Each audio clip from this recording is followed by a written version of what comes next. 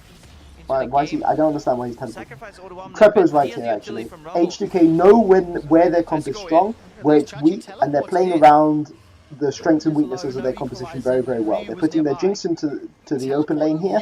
They're ganking the mid where Lulu has an advantage over Odoamne in the early game, and you know they're just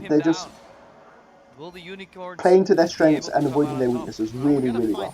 Because Power Evil is down. Take a look at the goal difference that these teams have. Okay. This is again another reason why you have to ban the Thresh. Like Echo CC is so bad against the Thresh.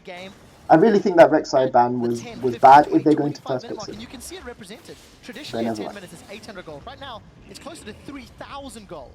So UOL have always played this slow ramp-up style. Eventually, their opponents can't break them down enough. To the point where they hit their power spikes with the Varus. I don't agree that Unicorns of Love always play a slow ramp-up style. I don't actually think Power Evil played the Varus, but he played a lot of Kog'Maw. Yeah. Like, sometimes they can snowball. They can snowball. I don't agree with that. Then he gets ahead, but Orianna put behind here. 0-2 already. Get some CS, but being kept down. Yeah, I want to also step back. If you look at UOL in summer, they've fallen behind opponents. So here, they know that Gragas is very powerful because Echo was set back early, and what they're doing is they're turning this early power into vision in the jungle. See? So they know that their Thresh is powerful now, they know that their Gragas and their Lulu are strong, and they use this to get wards here, which is going to help them to go and pressure this tower here. Is not good enough. So the other team has to rotate to bot lane very quickly. They can't do anything with their waves or else this tower falls.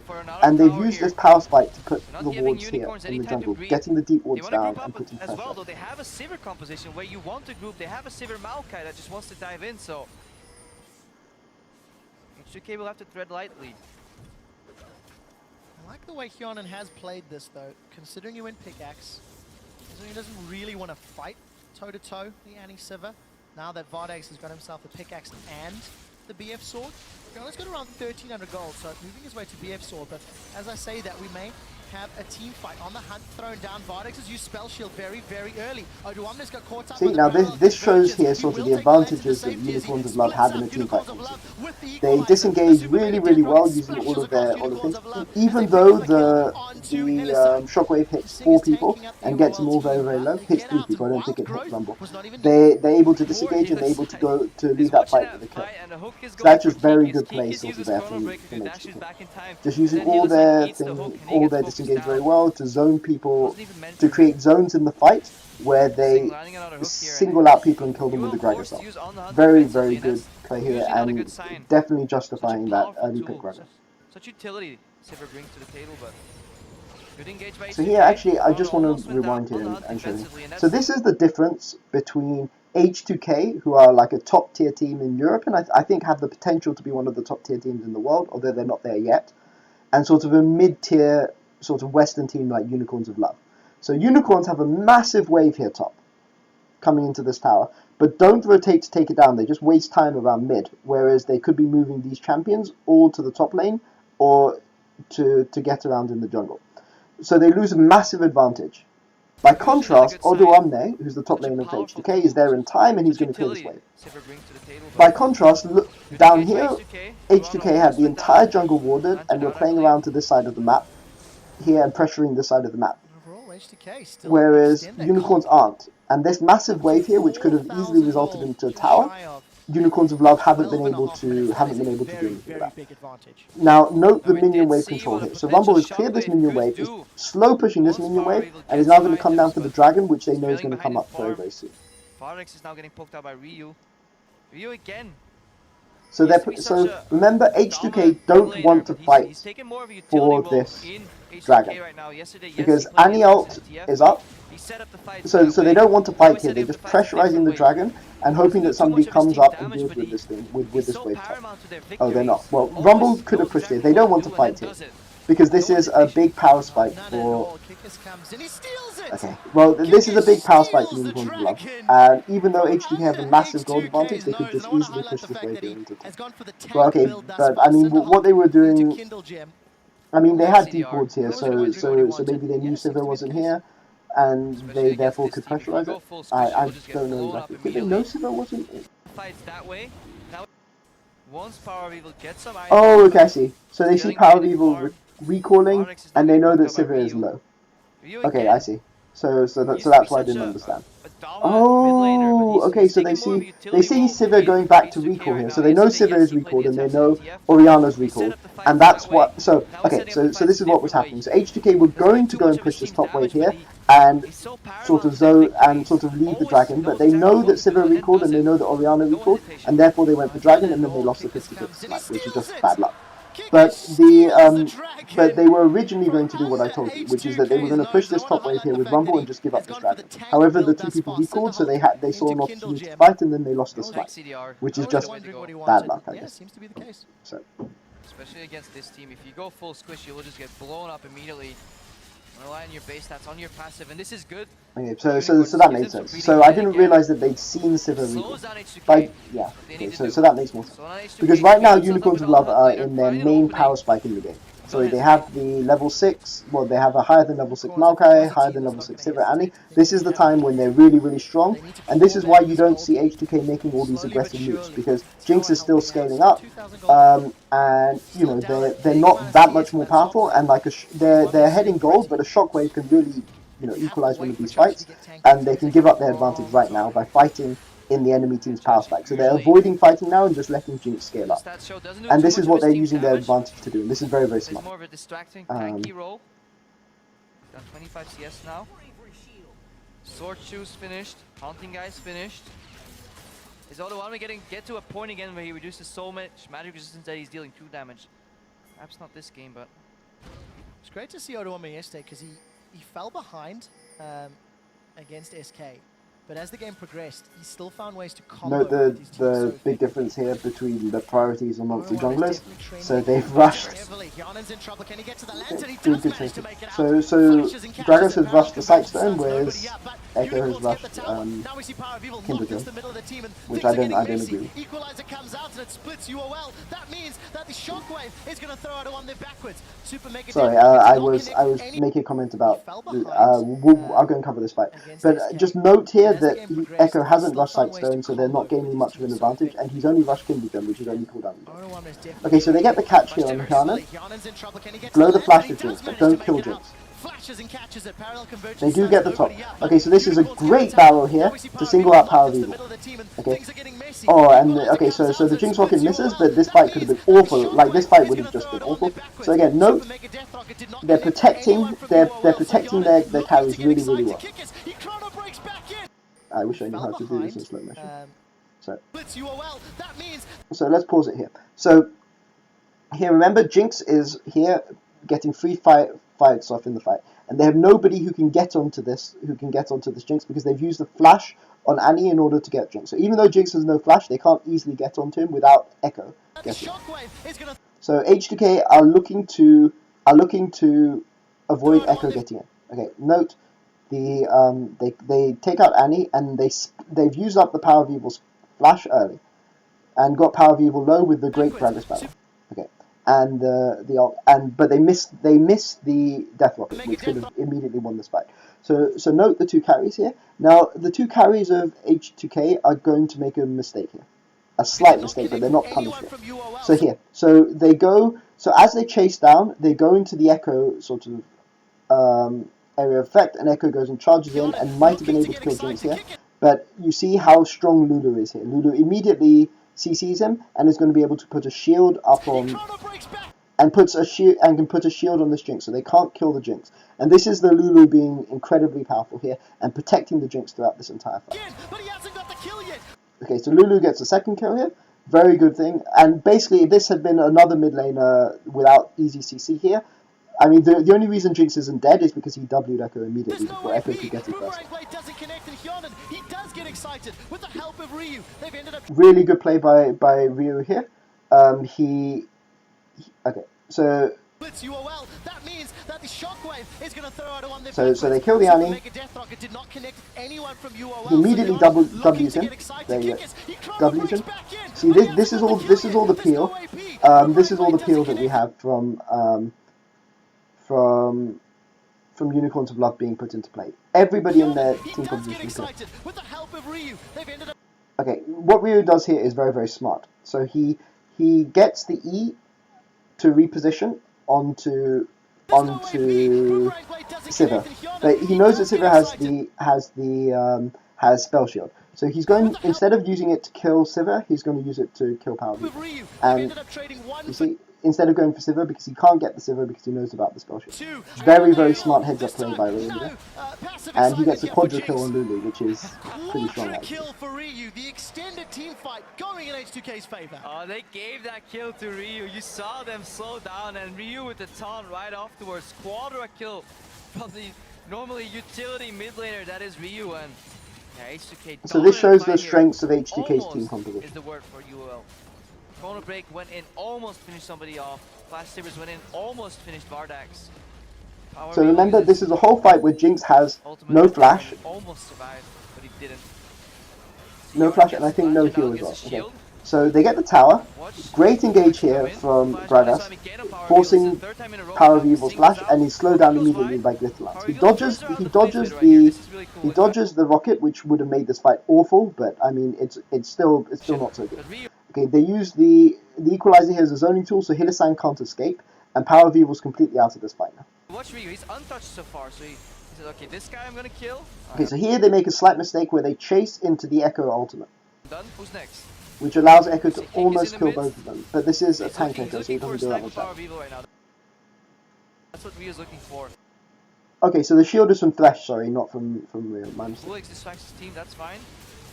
Okay, so that stops. Sorry, it's the shield from the Thresh Lantern which keeps goes back in, so he has to turn around and alive. So it's not a Lulu W, that's my mistake.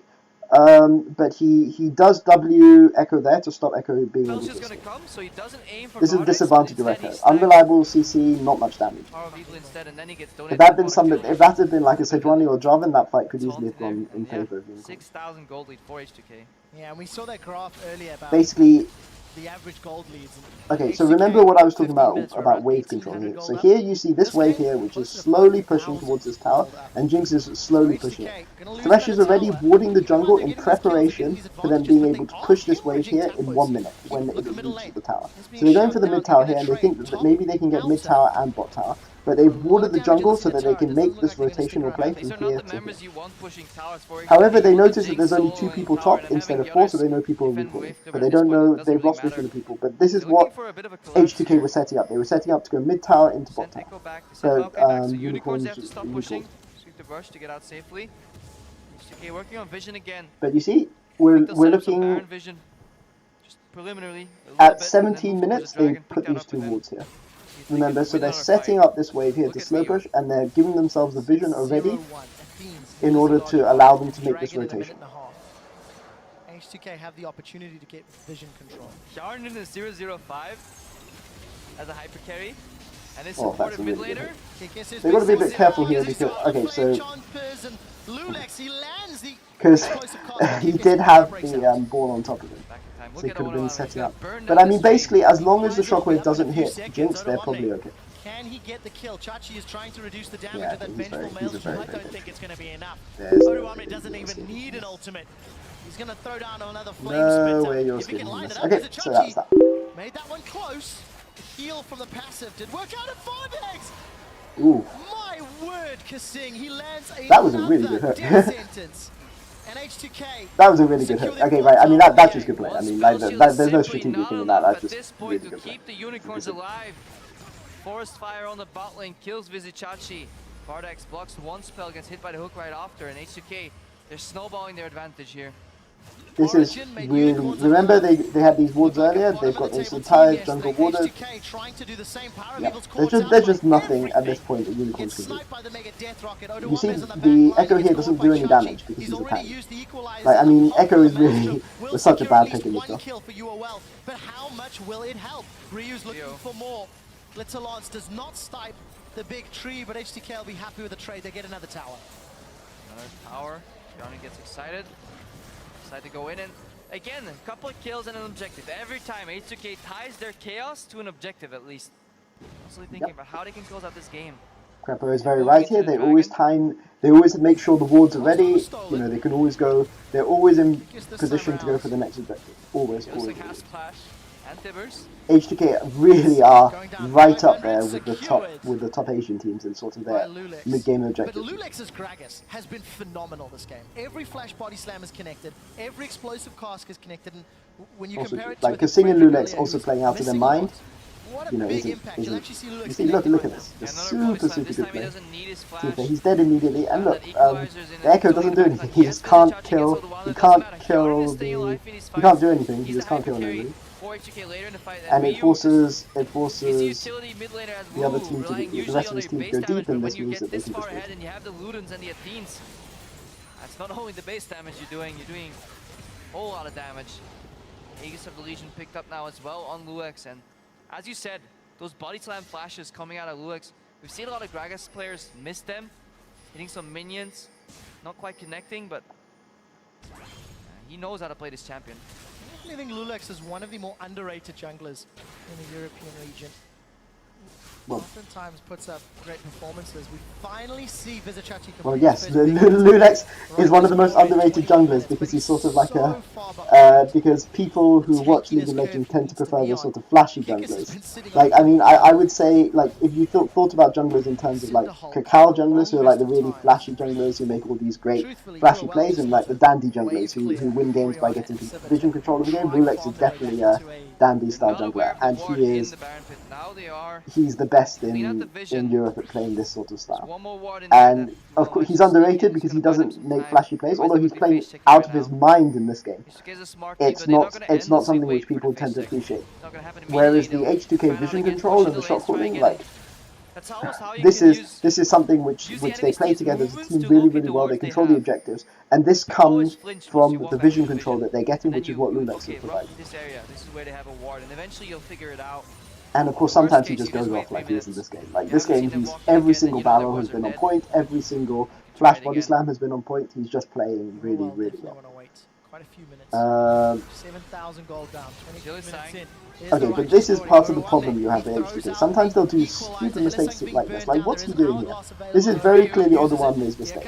There's nowhere on the map, nowhere else on the map Unicorns of Love can be. I mean, look, they have vision here from topside. So he knows that they're not topside because they would be defending this tower, and they're not defending this tower. And H2K have set up vision to control topside, and he just has to wait here and apply pressure when he sees other people on the map. Instead, what he does is he goes in, baits Ryu in as well. They don't. Do they get the top tower? I don't even know if they get the top tower. But there's nowhere else on the map Unicorns of Love can be. Like, look, the rest of this map here is all warded. Like, there's no way that they could be in this jungle because they'd have had to go past this wall here, and they're not top because Loulex is pushing top. So the only place that they can be is here. And this is just Odoamne making a bad decision. And they're not even going to get the top tower. So they give up two. So this is H2K's problem. H2K plays a team really well, super objective focused, very good vision control, and sometimes just make idiotic decisions. And this is one of the reasons why they're not sort of at an Edward Gaming or an SK Telecom level. even though their objective control is super good. Like they just make stupid mistakes sometimes. So big swing now for UOL. They've cut almost all of the tempo that H2K had built up. But definitely in To be fair, Europe, this they is are a the 6K best gold team down. at playing this sort of stuff. And a couple towers. And I always like to watch H2K playing it because You it, see it gives UOL me confidence that, stalling the game that out it's a bit in possible the for Western turrets. teams to One play left this way. standing in the top line. loulex put a lot of work And into they do this better than Cloud9 ever did. So, I mean, Odoamne their vision does control have is equalizer available, really, and really he's good. going to throw it down. He has. There's going to be flames spittering onto Hillesang. Landing a few of those electro harpoons. Like So, Cloud9 with High were very good at sort of reacting to what the opponents Stick a look did at the and vision making the right best now play. that H2K has around H2K that Baron. Double preemptively pink wards, anticipate where their waves are going to be. backed They up know where their or objectives are going to be, and they've front always of it, warded up that line area of of the green map wards, 1.5 definitely minutes need before.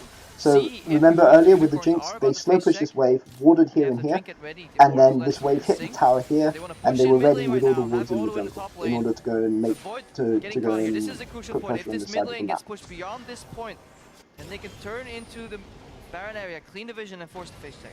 So there's no equalizers. Odoamne's caught really on the wrong side of his team. But H2K still with a strong advantage. Parallel convergence comes out. Chickis does not follow it in. Look at the items really quickly. Hyanen, Phantom Dancer, IH, and that Vamp Scepter. Vardek still yet to complete the Shiv. And no real armor to speak of on the side of UOL. Let's see if they can make something happen. Kikis is on the front line. He's got the backup of Chrono Break to peel away. And Unicorns tentatively looking for a team fight. Okay. Dragon's up in a minute, so I think H2K will play safe until then. And I have to say, Probably has done a lot of work with this team. If you look at how they started initially and where they are right now and the way they play, they controlled macro type of style in League of Legends, and it's working. Odoamne's going in. Wow, he's flashed in for the flame spitter. We do see the death Yeah, rock this is all sort of Loulex denying holding on to vision, his leading to explosive another blast. kill. That Just second solid catches play here. Hillesang They and deny the burns him vision down. coming into this side of the jungle. H2K. Unicorns can't even ward anywhere near this Baron. And H2K already know. Do you want Baron? Do you want You see, Dragon? We because can he have it all. went to place that Bringing ward, the and that's what face they check to want. Unicorns of So Love. they can't even go Really near like this that. area, or else they're going to be chased. H2K considering They can't the even wall. push up this lane We're not gonna because wait for you to run into us. That's they can silly. be rotated on. Just walk up and kill you instead. So they have maintained control of vision in the pit. Sort of just going back to what the commentators are saying about Unicorn's really good vision control. I think Trolley is one of the best coaches in the West for this reason, if not one of the best coaches in the West. Because H2K play a sort of very solid, objective style of play, and this is the sort of thing you can tell. This is a clear mark of good coaching. And this was good by Vardek. Scrying usually prevents crying. If you can't peek into that Baron pit and you have to face that's an check, awful pun. a whole lot of tears are gonna flow into that river. But they have to burn the flash in the jungler, and then the next time, Unicorns might not even be able to stop the Baron because H2K can do it in full vision because the jungler can't get in. Okay, this is Odoamne again making bad decisions. There's no vision on the map. They've gone and just got a team fight. They've gone and got their dragon. They should now be recalling. Let's see if the lantern can be found. Odoamne's trying to get in range. See, this is the sort of sometimes H2K makes stupid decisions. That you see, so you see here, Thresh has no wards. He needs to recall to get wards. He's going to recall, and at the same time, Rumble's going to push up here with no vision when they know that Unicorns are not on the bottom side of the map because there's nobody contesting this dragon. A whole lot of tears are going to flow into that river. See, look.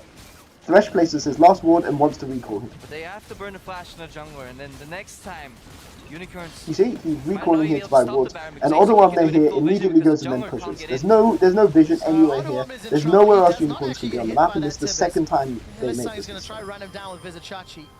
Goes golden for a few more seconds. And this is the only thing that's giving sort of Unicorns any chance in this game. They're making picks on Odoamne. Like that's just such a like they have the vision, and so when they don't have the vision, they just have to recall, and then there's no problem. All they have to do is just wait for the jungler and the support to recall, we get the vision and reset. They've already got all the objectives on the map that they want. They've got the dragon, which is the very important third dragon because it means that they can. It's a speed up dragon, which means that they can get away from Sigma a lot easier. 13 to 6, 5 towers to 3, 3 dragons to 1. Everything is looking good. Everything's looking good for H2K. We'll see Ryu